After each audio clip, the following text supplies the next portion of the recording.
이제는 누가 얼마나 기억하고 있을까요? 하루가 다르게 발전하는 지금, 오늘의 눈부신 변화가 있기까지 우리의 부모와 선배가 겪고 지나온 시간을 말입니다.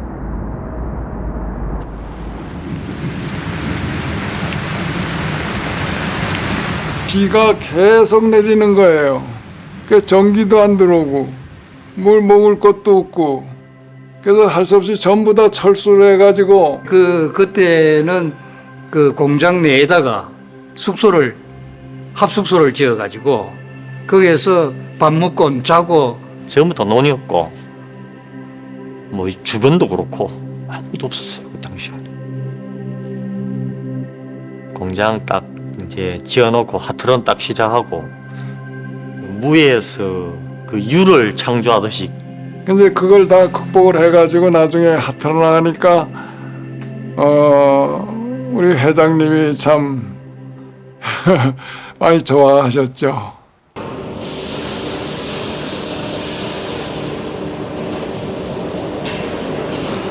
(1988년) 대한민국은 참 역동적인 한 해를 보내고 있었습니다. 아시안게임, 올림픽을 연이어 개최하며 전 세계에 한강의 기적을 보여줬죠. 그해 동국제강그룹도 새로운 성장과 미래 경쟁력을 위한 중대한 결정을 하게 됩니다. 포항철강단지에 후판 공장을 건설하기로 한 것이죠. 그런데 그 과정이 참 녹록지 않았나 봅니다. 부산 유일한 대기업 하나가 남아있는데 이걸 떠나버리면 부산 경제가 앞으로 굉장히 어려워진다. 그게 전부 다 매립지거든. 전기료 같은 데 그야말로 초중량물 가지고 일을 하게 되면 이게 과연 버틸 수 있느냐. 그러니까 포항을 하자 이래 된 거야.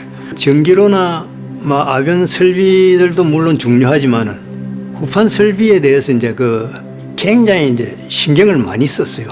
그 설비를 정말 신주단지 모시듯이 관리를 해오고 하면서 이제 하나씩 한 개 한 개 H빔, 뭐 플레이트바, 찬넬바, 앵글바 이렇게 한 개 한 개 만들어 나가는데 그게 진짜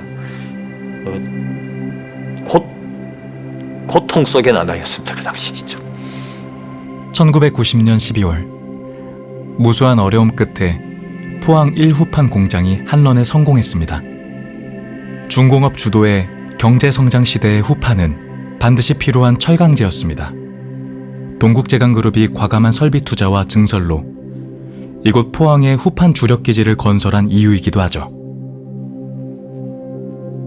1호판에 먹여 살린다는 그런 시기였거든요 그때가. 제1호판 공장의 성공은 제2호판 형강공장, 본강공장 한런으로 이어졌습니다. 포항공장의 한런은 동국제강그룹의 고도 성장을 이끌며 2000년대 제2의 창업기를 열 수 있던 발판이 되었습니다. 철 스크랩이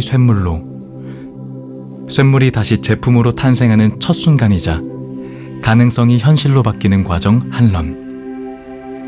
철 스크랩이 최고의 제품으로 탄생하듯 동국제강의 역사는 미지의 가능성을 현실로 바꾸며 만들어져 왔습니다.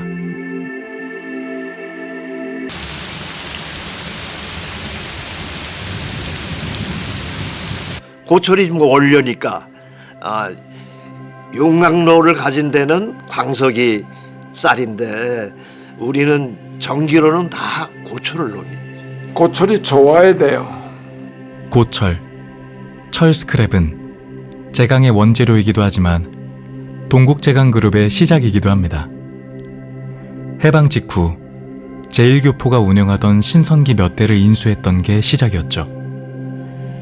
양질의 고철이 없던 시절 동국제강그룹의 창업자 장경호 회장님은 버려진 고철 조각을 직접 수집하며 회사의 기틀을 마련했습니다. 1954년 서울 영등포구 당산동 4가 91번지, 바로 이곳에 한국 최초의 민간 철강 회사가 설립되었습니다. 해뜨는 나라의 긍지가 넘치는 뜻의 동국제강. 자본금 1천만 원, 종업원 40명이 출발이었죠. 거기는 신선한 로또만 만들었어. 로또.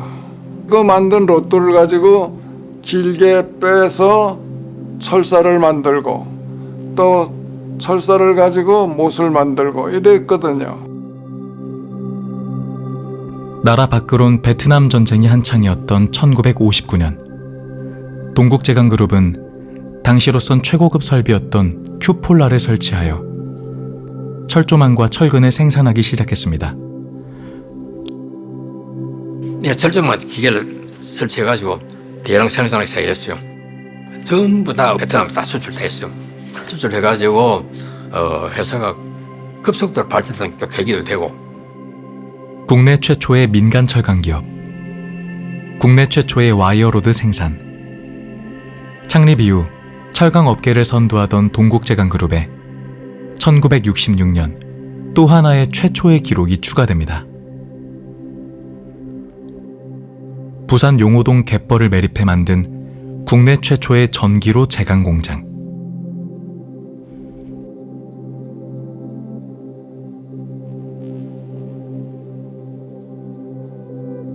연료가 부족했던 시대의 부산 제강소는 전력을 사용해 제품을 생산할 수 있는 최초의 전기로가 놓인 곳이었고, 동국제강그룹은 이곳에서 국내 최초로 후판을 생산했습니다. 녹슨 못으로 세운 작은 철사 공장이 100년을 이어갈 업의 터전으로 변화하는 순간이었습니다.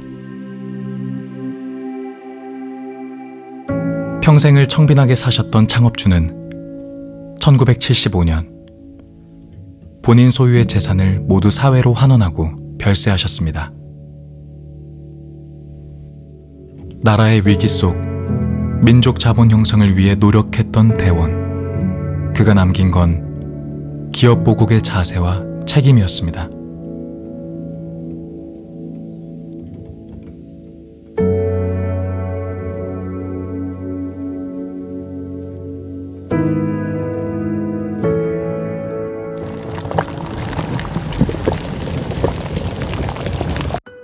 장경호 회장님의 별세 이후 제2대 회장으로 취임한 분은 송원 장상태 회장님이었습니다.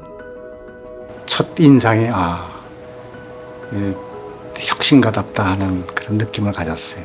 내가 없더라도 이 회사가 그 표준적으로 이 운영이 돼야 되는 길이 뭐냐? 이제 결론적으로 매뉴얼이다. 당시 전무였던 장상태 회장님의 합류로 동국제강그룹의 현대적 경영기법이 도입되었고, 전기로와 부산제강소 설립으로 결과를 내고 있었습니다. 동국제강그룹은 위탁 경영을 하고 있던 인천의 한국강업을 정식 인수하고 30톤 전기로 2기를 도입해 철근 대량 생산 체제를 갖추었습니다. 동국제강이 곧 철근 메이커라는 인식이 널리 퍼졌던 결정적 순간이었습니다. 1600도씨의 그 센 물, 그것이 불글 보면 이래 용광로 같이 끓지 않습니까? 그것이 동국제강의 저력이다. 동국제강그룹이 철강업에 갖는 열정의 온도만큼 시대가 필요로 하는 철강 제품의 인기도 뜨거웠죠.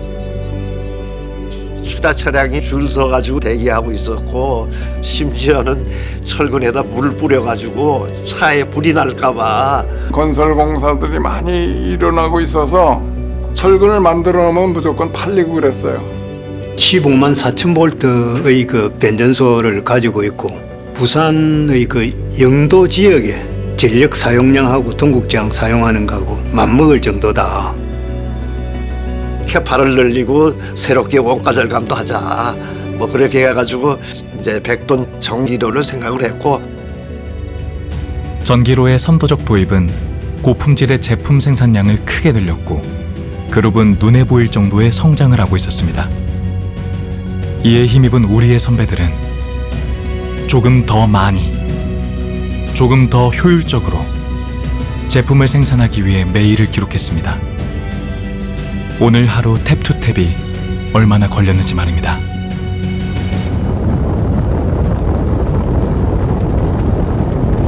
점점 짧아지는 거예요. 인천공장은 탭투탭이 얼마냐? 뭐 60분이다 그러면 우리는 50분이야. 그러니까 그러니까 부산 공장 대투탭 또 우리 인천 공장 대투탭 서로 경쟁들 하는 거예요. 저거. 한 번에 쇳물을 끓여내고 다음 쇳물이 끓어오르기까지 잠깐이라도 방심하는 순간 수천 킬로의 전력이 눈앞에서 사라져버리듯 철강업을 둘러싼 나라 안팎의 대외 환경도 그랬습니다. 중동 산유국들이 자원을 후손에게 물려주어야 한다는 이유로 생산을 줄이고 위기는 때마다 찾아왔고 매 순간이 긴장의 연속이었죠.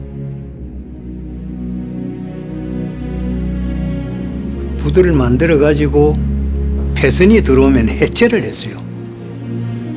그 해체를 한 철판이 이제 좀 두껍고 뭐 한 거 있으니까 그걸 전부 다 이제 철근을 만들어. 환율이 높으니까 달러를 버는 게 이제 우선이. 그러니까 우리 장상태 회장님을 비롯해 가지고 전 간부들이 매일 수출 전략 회의를 했어요.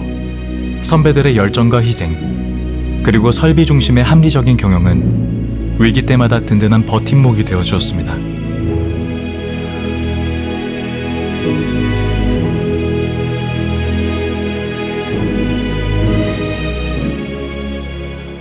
동국제강은 남성적이다. 유니온은 여성스럽고 그러니까 동국제강처럼 불을 써가지고서 제품 만들어내는 회사가 있고 유니온 스틸은 굉장히 꼼꼼해하고 불 하나 안 쓰고 매끄럽게 만들어내는 철강 회사가 있는데 장상태 회장님께서는 이제 소원이셨죠. 열연에다가 그동안에 냉연을 몰라셨는데 냉연까지 하게 되셨으니까 1986년 동국 CM의 전신인 연합철강을 인수하기로 한 것입니다.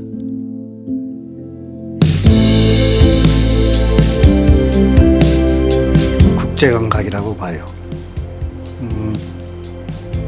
그 당시에는 한국 시장이 너무 좁았어요. 한국 시장에 맞는 규모의 생산을 하게 되면 또 생산성이 없어요. 그러니까 뭔가 남는 양을 수출을 하지 않으면 안 되는데 그러려면 국제 감각이 있어야 되겠다. 1962년 설립 이후 냉연 전문 기업으로 쌓아온 연합철강의 기술 노하우에 동국제강의 과감한 설비 투자가 더해지며 고부가 제품 위주로 사업이 재편되었습니다. PLTCM을 놔야 되겠다. 그래가지고 현재의 유니온 스틸이 생존할 수 있는 키트를 만들고 혼자서 잘할 수 있는 게 뭐냐 생각해보니까 칼라강판. 칼라강판에다가 브랜드를 붙여준 거. 그건 아주 최고의 작품이다 이렇게 생각해요. 생산 제품의 중심을 표면 처리 제품으로 전환한 동국 CM은 세계 최대 규모의 컬러 강판 생산 능력을 갖춘 글로벌 표면 처리 전문 기업으로 성장했습니다. 이로써 동국제강그룹은 명실상부한 글로벌 철강 전문 기업으로 자리매김하게 되었죠.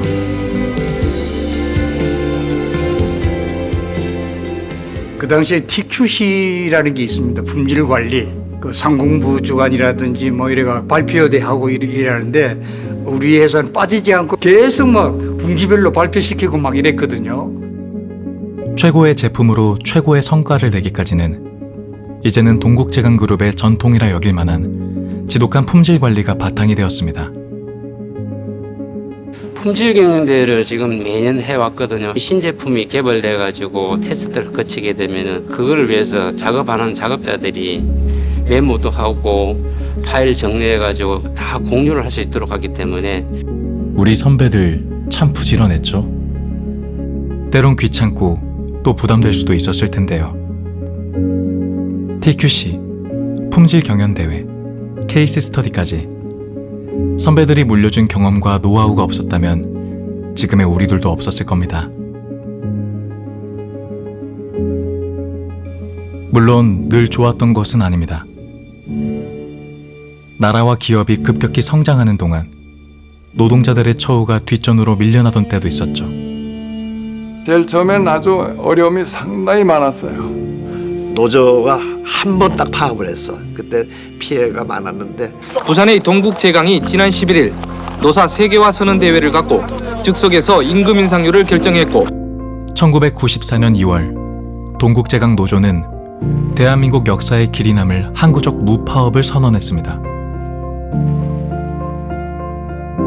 노조를 계속 경영회의에 참석을 시켰어요. 서로 경영 사항을 알고 하니까 이해가 서로 빠르고 타협점이 이제 쉽게 나왔던 거죠.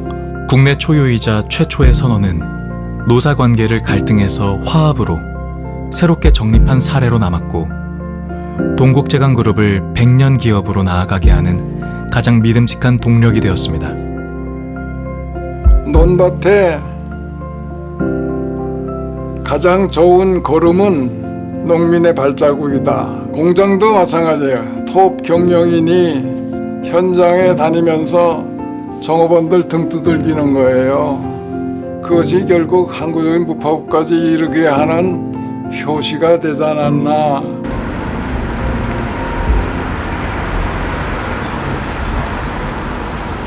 회장님이 오시면 이제 여기서부터 이렇게 해가지고 수행원들하고 같이 이렇게 공장을 안으로 들어가시면서 출시를 하시면 그냥 우리하고 똑같이 그냥 작업복 입고 안전화 신고 목에는 항상 수건을 두르고 이렇게 현장에 놓으셨거든요. 어떤 생각을 하고 계셨을까요? 유독 현장을 좋아했던 사람. 공장 한 바퀴를 돌아보며 후배를 격려하고 돌아가던 길. 우리의 미래를 고민하셨을까요? 새로운 희망을 꿈꾸셨을까요?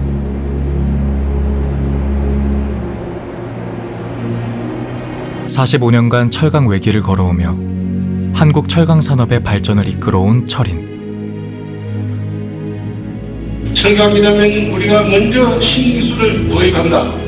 개척과 도정이야말로 동국인들의 자부심이 큽니다. 송원 장상태 회장님은 먼 훗날의 오늘도 영원한 동국인으로 남아 여전히 후배들과 함께 있습니다.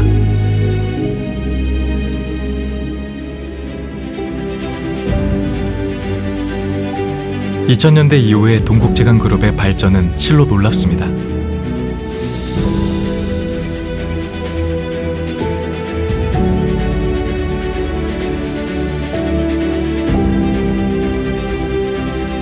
제2의 창업을 선언하며 고부가 가치 제품 생산을 통한 질적 성장을 이루어냈고 글로벌 철강그룹의 자리에 당당히 올라섰습니다. 하지만 우리를 둘러싼 세상은 언제나 험로를 예고했고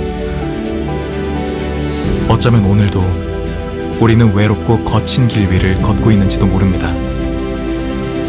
그럼에도 불구하고 우리가 두려워하지 않고 더 나은 미래를 꿈꾸며 한 걸음씩 나아갈 수 있는 것은 전부입니다. 예. 뭐 제 인생 여정에서 동국제강은 거의 전부라 봐도 뭐 거의 생애 전부가 아닌가. 내 인생의 전부다 이렇게 생각하면 되겠죠. 이곳에서 생애 전부를 보내온 선배들의 시간이 모여 우리의 길이 되어 주었고 여전히 뜨겁게 보내오는 응원이 우리의 미래를 밝히고 있기 때문입니다. 선배들의 자랑이자 전부로 남은 동국제강그룹. 70년간 그들이 언제고 외쳤을 그 염원을 오늘은 후배인 우리가 먼저 말해봅니다. 동국제강그룹이여 영원하라.